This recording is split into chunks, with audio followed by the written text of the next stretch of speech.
ফরিদপুরে বাস ছিনতাই ও সহকারী সাদ্দাম শেখকে হত্যার মামলায় 5 জনের যাবজ্জীবন কারাদণ্ড ও 10,000 টাকা অর্থদণ্ডের আদেশ দিয়েছে আদালত। দুপুরে অতিরিক্ত জেলা ও দায়রা জজ আদালতের বিচারক শিহাবুল ইসলাম এই রায় দেন। সাজাপ্রাপ্তরা হল মোহাম্মদ জানি মোল্লা, মোহাম্মদ মেহেদি, আবু কাউসার, সাজ্জাদ হোসেন মাতুব্বর, রাজেশ রনি দাস, মোহাম্মদ রবিন মোল্লা। 2019 সালে 24 অক্টোবর ফরিদপুর বাস স্ট্যান্ড থেকে নিউ নূপুর পরিবহনে বাসটি ছিনতাই হয়। সে সময় বাসের সহকারী সাদ্দাম শেখ বাসটি পাহাড়ায় ভেতরে ঘুমিয়েছিল। ওই দিনই ভাঙ্গা উপজেলা থেকে হাত পা বাঁধা অবস্থায় হেলপার সাদ্দামের লাশসহ পরিত্যক্ত অবস্থায় বাসটি উদ্ধার করে পুলিশ।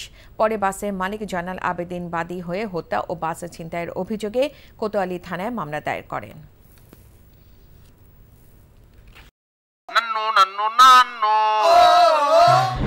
আরে সপ্তাহ একটা ব্র্যান্ডের গুলা আমার বংশ ব্র্যান্ডের কি আপা বিচার কত বিক্রি গরিবের এলাকায় আপনি এমন পাড়া দিব না গুরু গুরু ভিতরতে সব বাইরে যাবে। আরে ওইটা থামো না তোরে যদি ইসলামিক সাইড সবাই আমি ডিভোর্স না দিছি আপনারা কি ওগারে কালিয়া বল আমরা সালাম তুমি আমারে আম্মা ডাকলাকে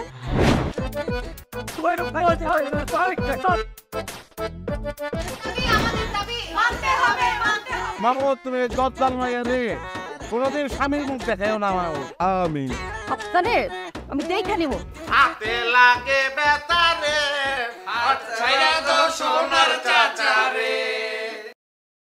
এনজিওর কিস্তি প্রথমবার বিকাশ পেমেন্ট করলেই 20 টাকা ইনস্ট্যান্ট ক্যাশব্যাক।